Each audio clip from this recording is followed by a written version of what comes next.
It's the end of the day with Ray. Hello, my friends. Well, folks, today we're going to jump in that gigantic Sharp interactive board. I want to share my thoughts on Sharp's FY24.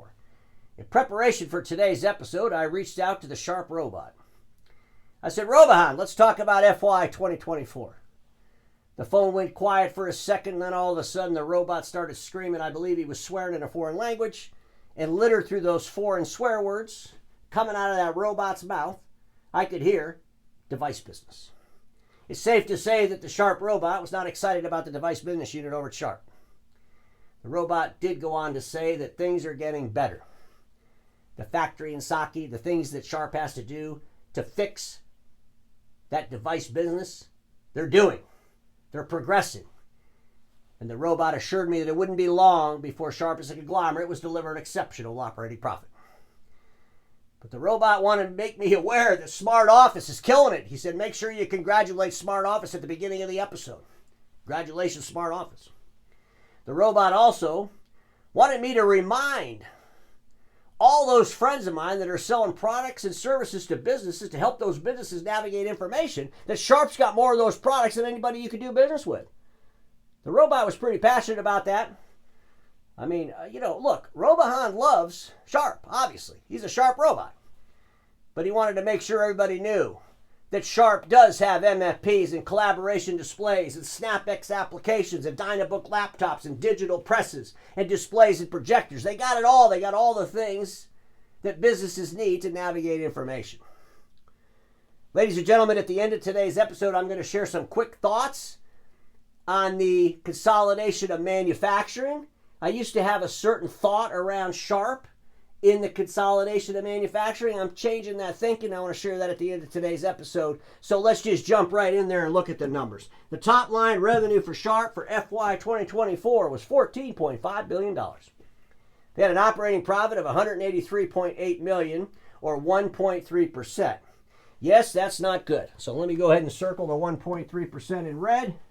Look, I know it's not good. The executives at Sharp knows it's not good, and so does that robot at Sharp. He was swearing about it. But I do believe the robot. I do believe when you look at what Sharp's doing around the device business, they are cleaning that up, and they are putting a big emphasis on the brand business. So let's just jump right in there and look at all these numbers together. If you look at the brand business unit, ladies and gentlemen, total revenue was $10 billion for the year, had an operating profit of $549.2 million, or 5.5%.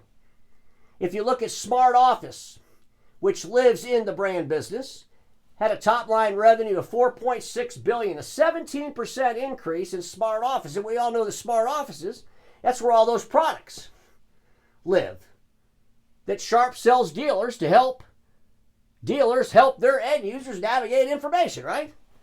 Had a 17% increase in revenue. Operating profit was $286.7 million, or 6.3%. Fantastic. Ladies and gentlemen, the brand business pulled its weight.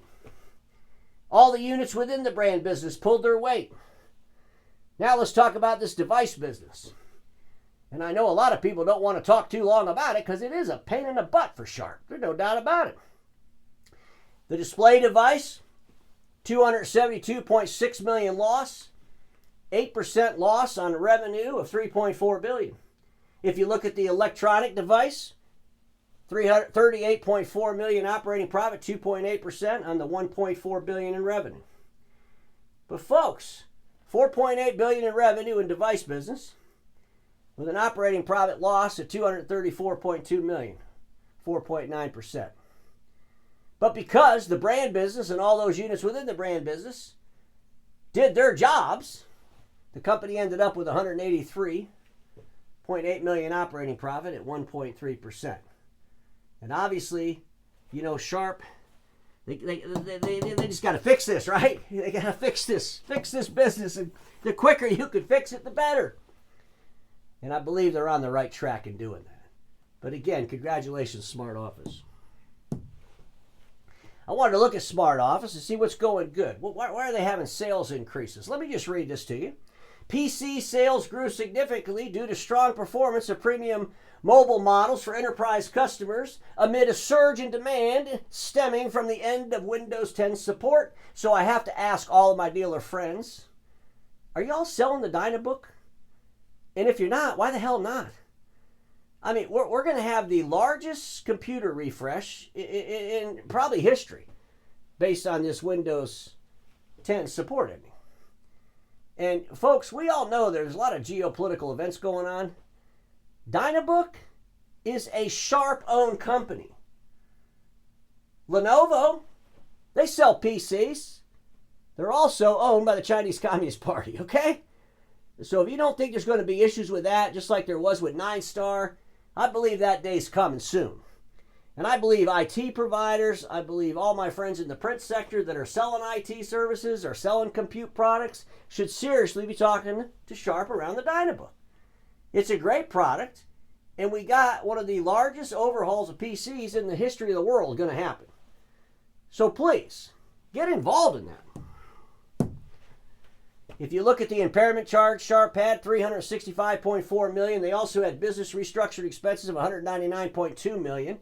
This is why it's so important for all these conglomerates that you got to have divisions that are really hitting their numbers and are strong and healthy. So when you run into obstacles in some other divisions, it doesn't just wipe the company out. And ladies and gentlemen, there's nothing good about having a $365.4 million impairment charge at all.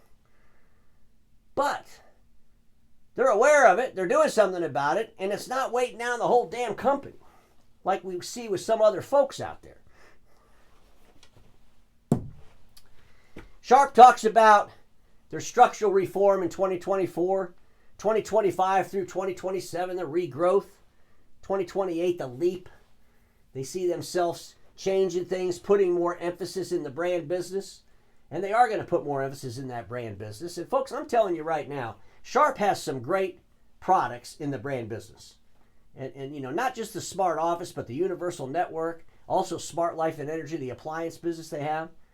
And we all know that the world is looking for better experiences. The world is looking for better capabilities with products. The world is looking for products that don't necessarily need to be fixed, but give great experiences. A lot of things are changing. And Sharp's positioned themselves to adapt to those changes. It's exciting that they're putting more focus in the brand business. But along with that more focus, I want to see more operating profit in the brand business. It's great that they had that 5.5%, but that needs to be double digit. That means the smart office, the universal network, and the smart life, and the appliance business, they got to get all moving in a more disciplined fashion to grow that operating profit. But let me just read this, what they say about the smart office as they plan on their leap, if you will, to 2028. Carried out structural reform in and achieved profitability in display solution business. Resumed dealer acquisition to expand IT services business. Launched an AI-related product, eAssist Minutes. You know, folks, at the end of the day, I'm cautiously optimistic for Sharp. I'm cautiously optimistic for my friends at Xerox with IT Savvy, getting into this IT. We see some stuff I don't like around IT. When I look at Ricoh's financials and I look at the billions of dollars they're producing in IT services, but yet their profit is in the miserable. It's not even 1% up through the 9 months. When we look at Konica Minolta and bragging about IT for a long, long time, and obviously something's going on at Konica Minolta because they haven't been profitable in like 6 years. So I'm cautiously optimistic. I believe there's ways this can be done. But I also believe that Sharp and all of the industry's actors have to start thinking about how they're going to collaborate together to change the game for end users. All the industry's actors, all these frenemies, have to start thinking differently than they've ever thought before. We saw a while back where Ricoh started Etra. They brought in Toshiba Tech. Let's consolidate manufacturing. Okidata joined that. I believe Canon will probably join it next. I've talked about that consolidation of manufacturing before.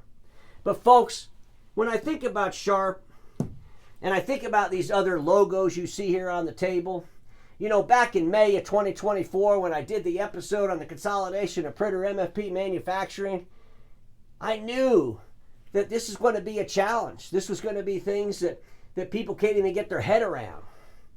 But think about it. You got Sharp, who's got a big, huge investor, owns like 49% of the company, a company called Foxconn, one of the greatest manufacturers in the world, right?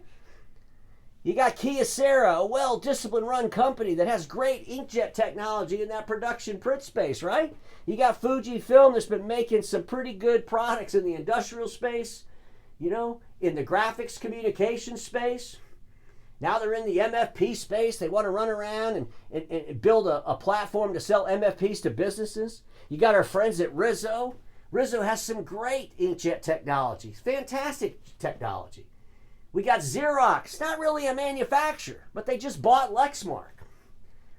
And then, of course, we got Konica Minolta. And I just, I'm doing this not to be mean, but just to be accurate. I mean, I just don't see Konica Minolta just maintain as a going concern. And I think either the actors on the board that you all see here are going to go down and do something with this company.